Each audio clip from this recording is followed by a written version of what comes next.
começar aqui falando um pouquinho sobre a minha experiência, sobre quem eu sou. Então, como eu falei, estudei aqui. Eu sou engenheiro de computação, de paixão, gosto muito de programar, gosto muito de tecnologia. Fiz isso durante 8, 9 anos. Durante esse tempo que eu trabalhei profissionalmente, passei um ano nos Estados Unidos, fiz estágio na Microsoft, na Google. Foi uma experiência super valiosa. Depois trabalhei na Globo.com. Vou contar um pouquinho sobre essa experiência depois, que basicamente eu trabalhei lá para juntar dinheiro para poder montar minha startup. Então, eu queria ficar aqui no Brasil, queria empreender, mas não tinha dinheiro. Então, eu fiz um planejamento antes para poder começar as coisas, né? E fui CTO, que é o cara líder técnico, né, de 2 startups antes de empreender, de fazer a minha mesmo. E, finalmente, em 2011, eu comecei o Easy Aula, ainda como uma ideia, ainda na Globo, part-time. Em 2012, o Easy Aula começou a ser uma empresa onde eu me dediquei full-time, né? Tipo, larguei tudo para me dedicar a isso. E o Easy Aula, basicamente, ele é uma empresa de educação online. Então, é um mercado de professores, onde a gente possibilita que qualquer pessoa possa oferecer uma aula para um grupo de pessoas. As aulas podem ser online ou presenciais. Então, a empresa tem hoje 1 ano, desde que o site foi para o ar. A gente passou por um processo de aceleração na 21212, que é hoje, possivelmente, a principal aceleradora do Brasil, a mais profissional, que tem muitos recursos à disposição do portfólio, né, das empresas da aceleração. E a gente pegou um investimento bem legal, de quase R$1 milhão, da Macmillan Digital Education, que é um fundo da Macmillan, que é uma das principais editoras de conteúdo educacional do mundo. Então, para a gente, foi algo bem estratégico, foi bem legal. E eu queria falar hoje para vocês um pouco sobre essa experiência do investimento em si, de como é que você mantém a sua empresa, a sua startup atraente para o investidor, né? Então, tipo, desde quando pegar investimento, se eu preciso realmente desse dinheiro agora, até algumas dicas que eu tenho para vocês sobre como chegar lá. Então, em primeiro lugar, eu gosto sempre de começar alinhando a expectativa em relação sobre o que é uma startup. Então, eu faço a pergunta geralmente. Hoje, como o tempo está curto, eu vou começar a falar aqui um pouco mais, sem fazer tantas perguntas, vai ser um pouco mais retórico. Então, sempre rola, é uma empresa iniciante que está trabalhando num cenário de extrema incerteza. É uma empresa que está procurando inovadora, com um modelo de negócio ainda que não está fechado, que está procurando encontrar qual o modelo que é repetível e escalável, né? Então, a palavra-chave sempre é escalável. Como é que eu consigo criar escalabilidade na minha empresa, né? Crescer muito com custo relativamente que cresce muito menos do que o meu lucro. Mas tem uma definição que eu acho perfeita, que eu gosto muito, que foi dada pelo Paul Graham, que é o CEO da Y Combinator, que é a principal aceleradora do mundo, né? Que mais sucesso, de onde vieram Airbnb, Dropbox e outras empresas gigantescas aí. E, basicamente, a definição é startup igual crescimento. Eles falam que se tem alguma coisa na sua empresa, na sua startup, que você tem que se preocupar, é o quanto que ela cresceu essa semana. As empresas do portfólio deles, lá da Y Combinator, têm um compromisso de crescer semanalmente de 5% a 7%. Tá? Isso vai, se a sua empresa fatura, ela vende alguma coisa, então é crescimento em faturamento. Se sua empresa está adquirindo usuários, se o business dela agora, sei lá, uma rede social, ela tem que o crescimento dela está medido então em usuários, né? No começo, que ela não gera receita. Então, meça o seu crescimento em usuários ativos na sua plataforma. Então, você tem que ter alguma métrica relevante para o seu business que você tem que medir o crescimento, e isso constantemente. O que é interessante, gente, é que crescimento, porcentagem, é juro composto, né? Então, olha só a diferença.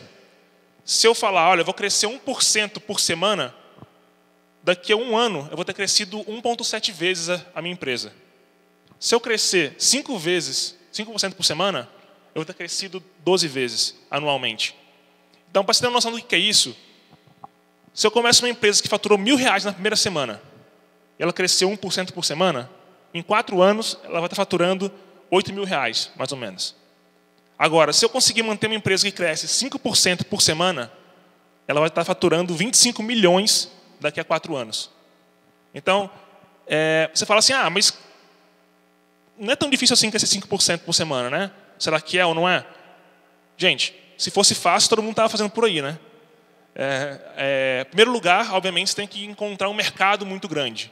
Então, não adianta você querer, sei lá, eu vou querer um mercado de pessoas que gostam de chocolate, de amora com, sei lá, para algo muito específico que tem um mercado possivelmente muito pequeno. Então, pense em primeiro lugar, obviamente, em montar empresas, analise o mercado. Tem mercado para isso? O mercado é grande? Eu vou conseguir crescer suficientemente nesse mercado? Então, por isso que investidores sempre olham, primeira coisa, qual o mercado que está atuando, qual o tamanho desse mercado. E depois vai olhar sobre a sua solução para algum problema naquele mercado, para saber se aquela solução para aquele problema pode crescer suficientemente bem. Tá? E aí entra, toda startup precisa de investimento. A gente vê aqui um hype, né, uma coisa muito... Hoje, quase que o pessoal mede sucesso de startup hoje em dia, quase que pelo investimento. Né? Ela pegou tanto de investimento, o que não deveria ser, né? Não é por aí. Né? Você mede sucesso, né? Pelo crescimento dela, pelas vendas dela, não porque alguém apostou naquela ideia. Né? É um bom indicativo, é algo legal, mas não é o que leva a empresa necessariamente para um futuro bem-sucedido. Tem muitos casos de empresas, aliás, a maioria delas, que o investimento não ajuda muito. Né? É o cara que está solucionando o problema errado, que não validou o problema com clientes, que vai gastar 4 milhões, 40 milhões por algo que vai falir daqui a pouco, que gastou com produto, e em vez de falar com pessoas. Mas isso aqui volta de novo ao ponto anterior. Aliás, tudo que a gente fala, que eu falei antes, né, sobre ser escalável, achar modelo de negócios, tudo isso remete ao crescimento, àquela definição de crescimento. Né? Eu quero escalar, então eu quero crescer. E aqui, quando eu falo de investimento, eu falo o seguinte: todo mundo sabe onde é que dói em você mesmo. Né? Eu falo assim, eu quero começar uma ideia, mas eu não tenho dinheiro. Então eu posso querer falar que agora eu quero pegar investimento, porque para mim é importante agora, porque não tem como largar meu emprego e ficar full time na minha ideia. O que eu posso falar? Duas coisas. Do lado do empreendedor, equity, ações da empresa, né? Porcentagem da empresa, é a coisa mais valiosa que você tem. Se você realmente acha que sua ideia é muito boa, não faz o menor sentido você sair dando parte da sua empresa para os outros a preço de banana. Então, do seu lado, primeiro avalie o quanto você consegue andar sozinho com a sua ideia. Quanto você consegue validar, criar landing pages, criar produtos, essas páginas fake com botão para validar a sua ideia, saber se tem pessoas interessadas em comprar o seu produto, em primeiro lugar, antes de tomar uma decisão drástica de pegar um investimento, de querer correr atrás de pessoas para colocar grana e dar parte da sua empresa por isso.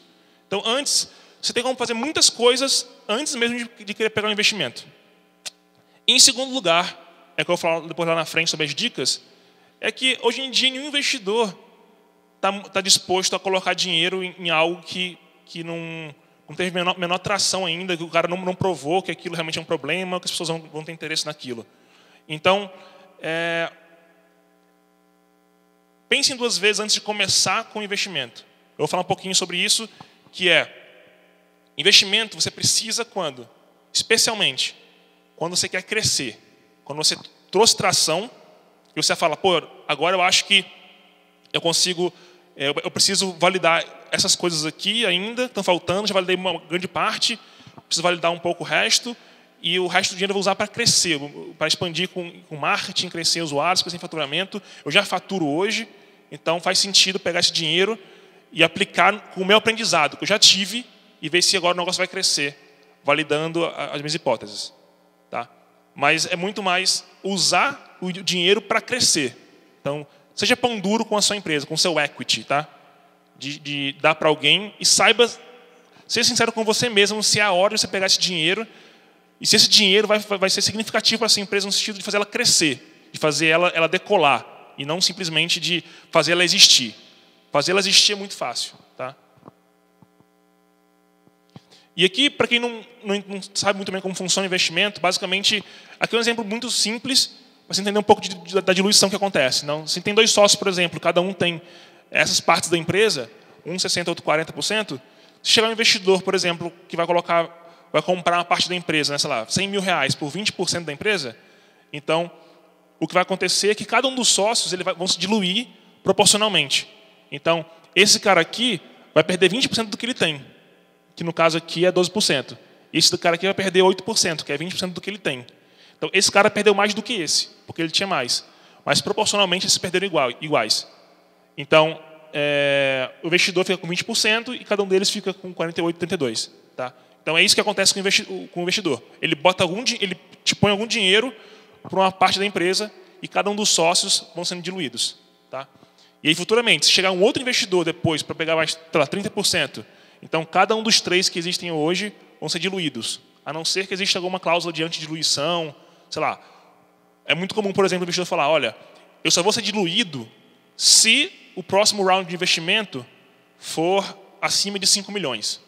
Se não for acima de 5 milhões, então eu continuo com a minha porcentagem, só vai diluir o de vocês aqui, o dos fundadores. Então isso é comum de acontecer. Tá? E aqui eu falei um pouco sobre quando buscar investidores. Né? Tem um exemplo muito clássico, muito legal. Quem conhece aqui o Airbnb? Ouviu falar? O Airbnb é uma empresa que ela possibilita que pessoas aluguem as suas casas, seus quartos, o que seja, né? Como se fosse um hotel. Né? Então, você, em vez de ir para um hotel, você vai para uma casa, aluga uma casa, ou aluga um quarto de uma casa por uma noite, por um dia. Né? Isso é um mercado que cresceu muito. Eles tiveram um valor de mercado avaliado em 1 bilhão no primeiro ano deles. Então, foi algo fantástico, enfim. E foi muito legal, tem um venture capital muito famoso, chamado Fred Wilson, do Union Square Ventures. Um venture capital muito respeitado nos Estados Unidos e tudo mais. E o que aconteceu foi que o Airbnb bateu na porta dos caras para pedir investimento. E ele disse não, porque a ideia no começo era você colocar o colchão na casa das pessoas, né? Então você alugava meio que um espaço para colocar um colchão de ar na casa das pessoas. E é por isso que o nome é Airbnb. O Air é do colchão de ar que você colocava lá. E o Fred Wilson olhou e falou, cara, essa ideia não é legal, ninguém não vai pegar e pode ir embora, eu não quero investir em vocês agora. Me mostra aí alguma atração, depois eu penso nisso. O que aconteceu foi que, nessa conversa, eles contaram para o Fred Wilson algo que passou com eles. Que eles estavam sem dinheiro nenhum, estavam ferrados, não tinha grana para continuar, para fazer alguma coisa. E eles desfocaram um pouquinho e falaram, cara, a gente precisa dar um modo de ganhar dinheiro. Como é que eu vou fazer isso? Tinha as eleições do McCain contra o Obama, e eles eles eram designers, né? Então falaram assim, cara, vamos vender cereais. Foram no supermercado, compraram 1000 caixas de cereais, normal, qualquer um desses aí, tiraram as caixas deles e colocaram nas caixas que eles desenharam. 500 caixas do Obama e 500 do McCain. E aí tinha uma palestra, tinha um evento lá do partido deles lá da eleição, estava já nas finais, e eles foram vender isso aqui como algo exclusivo, né? Que eles, isso aqui tem que valer algum dinheiro para a gente ter retorno. Como é que a gente vai fazer isso valer alguma coisa, né? Vamos vender que é algo exclusivo. E eles criaram um jingle.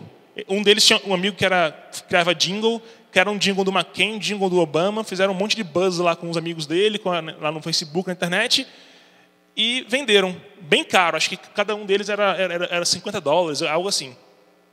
Os caras conseguiram levantar, em pouquíssimo tempo, $25 mil para a empresa dos caras. E, assim, vendendo tudo do Obama. O do McCain não vendeu nada. E aí o que eles fizeram foi que eles passaram os próximos 6 meses comendo o sucrilho do McCain que eles tinham comprado e que não conseguiram vender. E aí o Fred Wilson ouviu a história, achou super legal e pediu uma caixa.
Pronto. E aí o Fred Wilson ele pediu, cara, deixa comigo uma caixinha dessa daqui, por favor. E eles deixaram lá com o Fred Wilson. E aí agora ele conta. E depois foi um tapa na cara do Fred Wilson, porque o Airbnb foi para outros investidores que apostaram neles, nos caras, né, na empresa. E a empresa no ano seguinte estava valendo 1 bilhão. E o Fred Wilson ficou com a cara de tacho, né? Falou, cara, e essa foi a última vez que eu parei para olhar a ideia e não o empreendedor, né? Porque aquele cara, os caras eram muito bons. E a ideia era ruim, mas eles iam mudar, eles iam pivotar, eles iam achar uma maneira de encontrar algo que funcionasse, né? O Easy Aula mesmo, cara, quase todas as empresas de sucesso começam de um jeito e terminam de um jeito muito diferente do que começou, né? Então tem muito mais a ver com a resiliência do cara, com a capacidade de mudar, de ouvir o mercado. E é legal que ele fala que hoje em dia ele mantém a caixinha no escritório dele para sempre que um empreendedor chega lá pedindo dinheiro para ele, falando, eu tenho uma ideia, quero montar, mas eu não tenho dinheiro para começar. Eu quero esse dinheiro para começar alguma coisa, para poder começar a operação da empresa. Ele fala, cara, olha aquela caixinha ali e conta a história dos caras. Então, quem quer se vira, quem quer faz, quem quer dá um jeito. Tá? Então, essa, já um pouco até antecipando, é uma das minhas primeiras dicas, que é não espere, né? Comece a operar a sua empresa. Hoje em dia, com o que a gente tem de facilidade em relação à criação de sites, de landing pages, de aplicativos para celular, não faz sentido nenhum você querer pegar um investimento antes da empresa estar rodando, estar tendo cliente, estar tendo tração, sem provar que você é capaz de executar aquilo. Tá? Hoje em dia, é muito difícil alguém apostar em você se você não mostrou que você pode, que é capaz de fazer, de executar. E aí, falando um pouco sobre essas etapas de investimento, né? Tem o começo, que você tem a ideia, e logo depois você procura por um cofundador. Então, basicamente, aqui, geralmente, você tem 100%, né, da sua ideia, da sua empresa, é sua. A ideia é sua. Tá? E aqui você vai pegar, vai dividir essa empresa com alguma pessoa. Vai pegar, sei lá, meio a meio, por exemplo. Tá? Uma coisa que eu coloco aqui, que eu acho crucial, acho super importante colocar, é como negociar com o cofundador. Né? O que acontece é que muita gente chega junto aí, vamos fazer a empresa. E o cara, vamos, então meio a meio, cada um tem metade da empresa, vamos nessa. E passou 1 mês, 2 meses, 3 meses, 6 meses, e você está dando gás na empresa, ficando sem dormir, trabalhando, feito um louco, desenvolvendo, programando, arrumando parceiro comercial, e o teu cara está na praia, daqui a pouco eu estou aí, não responde e-mail, não vem para as reuniões, aparece de vez em quando, finge que está trabalhando, não entrega as coisas que tem que entregar no prazo, e você fica, cara, esse cara não era bem o que eu achava que ele era, ou então ele não tem aquela motivação que eu achava que tinha. E isso já aconteceu comigo, já aconteceu com muitos amigos meus. E a questão é, pelo amor de Deus, gente, atrelem a parte da sua empresa que você vai dar para uma pessoa, para um cofundador, para um funcionário. Gente, há metas. Então você coloca, olha, se você ficar na minha empresa durante 1 ano, atingindo as metas que a gente determinou, então beleza, você merece, você vai ter, então, essa parte que eu te prometi. O que é comum é o seguinte, na parte de stock options, o que acontece? O que é normal são 4 anos de vesting, que chama, tá? Que é o período que você vai vestir, de fato, aquela porcentagem. Então, se eu prometi para esse cara aqui, que é meu cofundador, 40% da empresa, eu falo, olha, se você ficar na empresa durante 4 anos, eu vou te dar os 40%. Beleza? Só que é o seguinte, no primeiro ano de empresa, que é o que a gente chama de cliff, que é o abismo, você não vai ganhar nada enquanto você não completar o primeiro ano. Tá? Por quê? Para evitar que o cara saia no primeiro mês. O cara ficou contigo 1 mês, aí já tem alguma parte da empresa. Pô, qual o sentido de você dar parte da sua empresa para um cara que ficou nela 1 mês? Faz o menor sentido. Então você fala o seguinte, ó, durante 1 ano, você vai estar com aqui.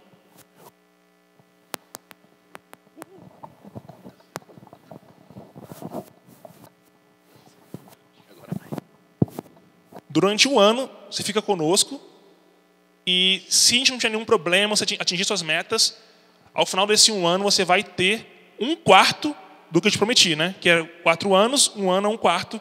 Então, ali, no 1 ano, você vai ganhar sim. Você vai ter já da empresa 10%. A partir dali, você vai consolidando isso, sei lá, mês a mês, ou semestralmente, ou anualmente.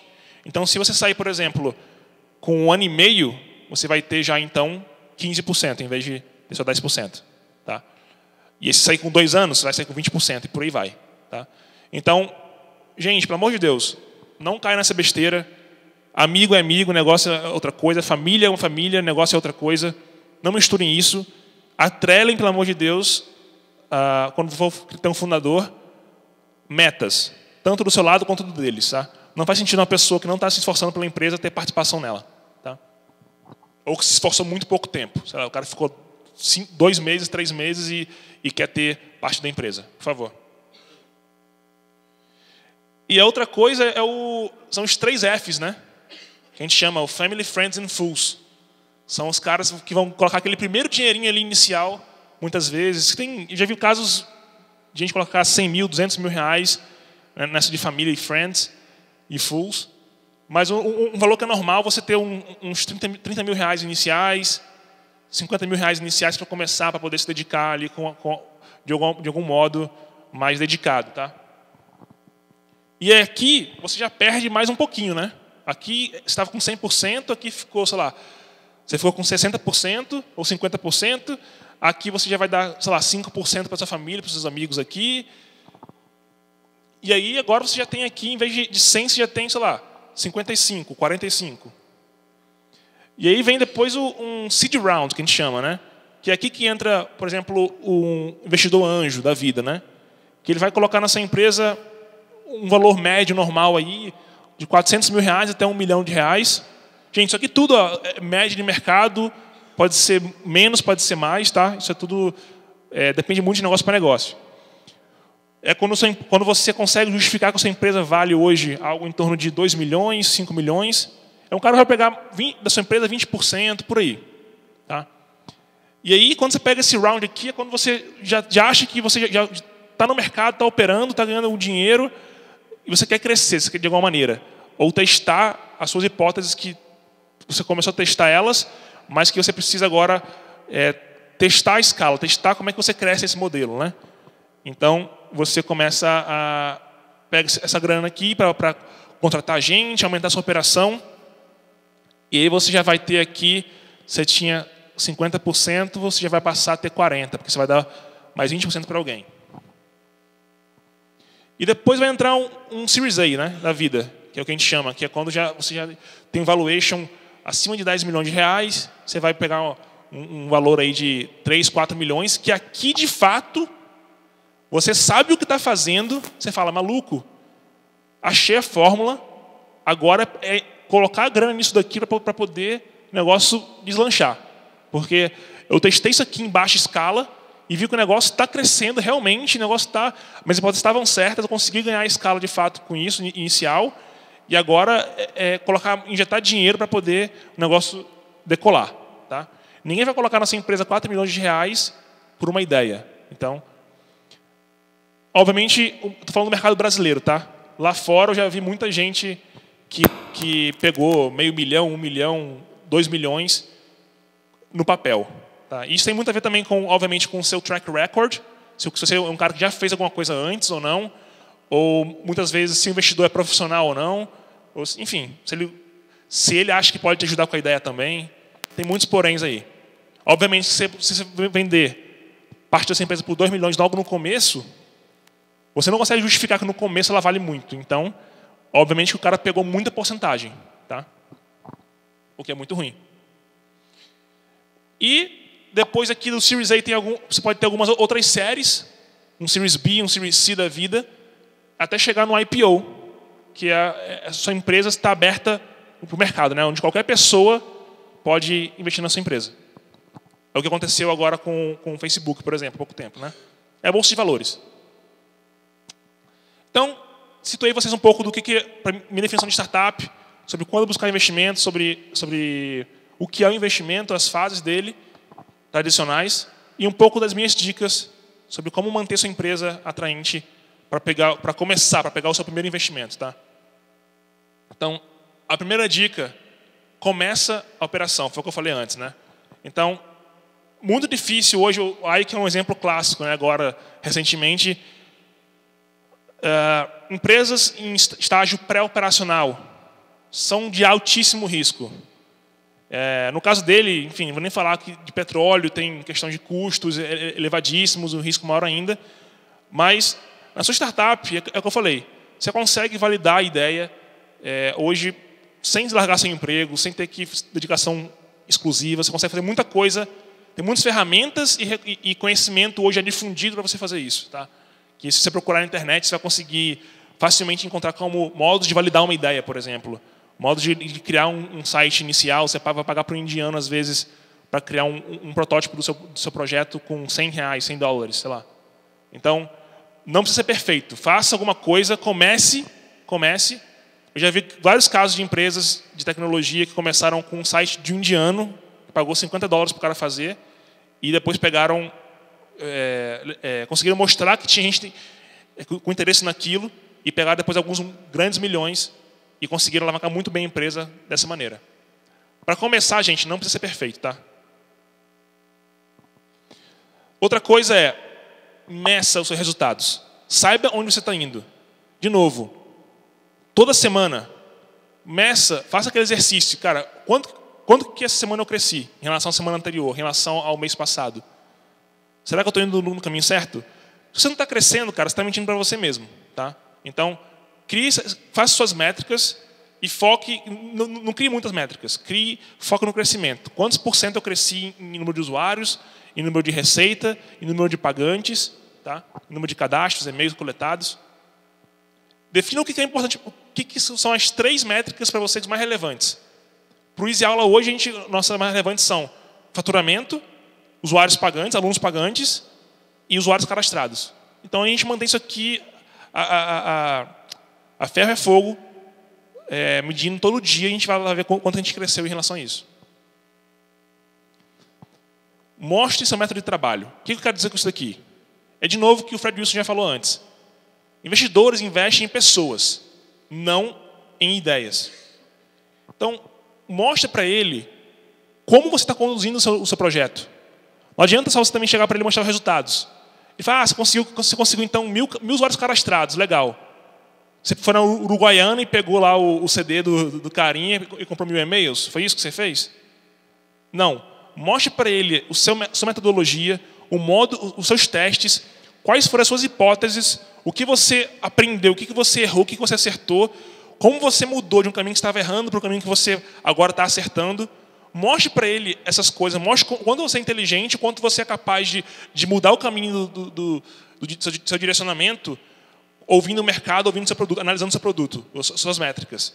Então, fazendo isso, você vai ganhar a confiança dele que, na hora que a empresa, se tiver algum problema na empresa, você vai ser capaz de contornar aquilo, de mudar a sua direção para o caminho certo. Tá? Então, mostre para ele o modo como você trabalha, não simplesmente os resultados em si.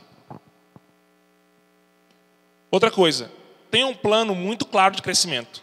Obviamente, se você conseguiu hoje 1.000 usuários, 5.000 usuários, 10.000 usuários, ele quer saber como você vai crescer isso. Então, para isso, por exemplo, durante esse teu tempo que você tem aqui, vai validar, por exemplo, canais de aquisição. Falar, olha, hoje eu sei quanto custa para eu adquirir um usuário em canais como o Google, como o Facebook, ou como parceiros desse tipo. Ou, por exemplo, quando eu mando uma newsletter, eu recebo esse tanto de retorno. Então, eu tenho 20% de abertura na minha newsletter com 5% de conversão. Então, quando eu mando uma newsletter pessoal, todo mundo compra. Então, quer dizer, isso tem acontecido constantemente nos últimos 3, 4 meses. Então, é um indicativo legal que se eu aumentar minha base de usuários, mantendo essa qualidade, esse método de aquisição de usuários, eu vou conseguir ter uma ótima aquisição. Então, mostre para ele os seus canais, os canais que você utiliza, planos de novos canais que você pode atingir quando a empresa estiver mais madura, e tamanho de mercado. Mostre o potencial do mercado para ele. Mostre o seu plano de expansão, de crescimento estruturado. Logo depois, ao longo desse processo, né, quando você estiver falando com ele, ou falando com o investidor, esses são 3 documentos que você tem que ter sempre em mãos, quando for falar com alguém, com algum investidor que você queira prospectar, começar uma conversa. que é o sumário executivo, que é basicamente uma folha, 1 ou 2 folhas no máximo, escrevendo a sua empresa, fala um pouco do problema que você quer solucionar, a solução que você está propondo, o mercado que você está atuando, o tamanho desse mercado, o seu time, quem é seu time, quem são as pessoas que estão envolvidas, o estágio que ele está e o quanto você quer de investimento. Então, não é nada muito complicado, coloca 6 passos simples nesse documento, um parágrafo para cada um deles, não seja prolixo. Ele tem que poder ler isso aqui, ele está entre uma reunião e outra, ele pode bater o olho e conseguir ter uma visão geral da sua empresa. Tá? O Investor Deck já é uma apresentação mais bonitinha, um PowerPoint que você vai mandar para o cara, mostrando resultados da empresa, mostrando às vezes, pode botar aqui o seu Canvas, o Business Model Canvas, para quem conhece essa ferramenta. Você vai colocar aqui no seu Investor Deck, vai colocar todos esses dados que eu falei do sumário executivo, de um modo bonito, apresentável e mais elaborado, tá? Mais visual, para ele poder, como se fosse um show, né? Uma apresentaçãozinha para ele poder ver. Tá? E a planilha financeira, óbvio, que é onde você vai mostrar projeções de crescimento de números, né? De fluxo de caixa, quando você vai precisar do investimento, quando vai chegar o próximo investimento, porque você vai crescer tanto aqui, nesse ponto você vai estar bombando, você vai querer agora injetar 5 milhões para poder crescer o mais rápido possível. Tá? Então você vai mostrando todo o teu burn rate, né, que chama, que é a taxa de queimação em relação a eu quero tantos funcionários, então eu vou queimar tanto de dinheiro em tanto tempo, aqui vou precisar de outro investimento, e aí daqui em diante a gente vai bombar, vai crescer a projeção de número de usuários, de pagantes, de receita. E algo que talvez o mais importante disso tudo é durante esse processo, quando você conseguiu chamar a atenção do cara, chamar para uma conversa, mandar para eles documentos, mantenha o cara atualizado. Pressiona o cara. Nesse momento que você está negociando com ele, na hora que você mandou para ele o deck, até a hora dele colocar o dinheiro em você, é a hora que você precisa mais encher o saco dele, de mostrar o quanto você está trabalhando, mostrando resultados. Então, mande para ele e-mail toda 15 dias no máximo, um mês, atualizando o que você fez, o que aconteceu, como a empresa está crescendo. Cara, você está focando em investimento, nessa hora é a hora que você tem mais que crescer e mais mostrar resultado. No caso do Easy Aula, a gente começou a negociar com a Macmillan em maio. E a gente foi ter uma proposta de investimento em outubro. A gente manteve eles atualizados desde maio até outubro, mensalmente do que estava acontecendo, tendo reunião por Skype, mandando relatório de performance das nossas campanhas, do que a gente estava fazendo. E de outubro até janeiro, foi da proposta até fechar o investimento. Nesse momento aqui, a gente teve uma comunicação super intensa com eles, e foi a hora que a gente não tinha mais nem dinheiro, nosso dinheiro tinha acabado já. Eu falei, cara, não importa, agora eu peguei empréstimo no banco para poder fazer a empresa, naqueles 3 meses que precisava, fazer a empresa realmente, eu poder investir mais e poder mostrar que com investimento, com dinheiro, a gente ia crescer ali, e manter o cara interessado. Eu falei, cara, esse cara não vai dar para trás no investimento, né, na proposta dele, porque ele está vendo que, cara, a comunicação com a gente vai ser boa, que a gente vai manter ele atualizado, que a gente está crescendo, que a gente consegue. Não foi naquela hora, eu vi um momento específico da empresa que ela se deu bem, vou investir, mas dali para frente a empresa vai começar a cair. Não é isso. Ele viu um empresa muito bom, e dali para frente está melhorando. Então, essa sensação para ele é muito importante. Então, mantenha o cara atualizado e faça o máximo possível para, nesse momento, crescer a empresa ao máximo. Gente, acho que é isso. O tempo era curto, mas espero que tenham gostado.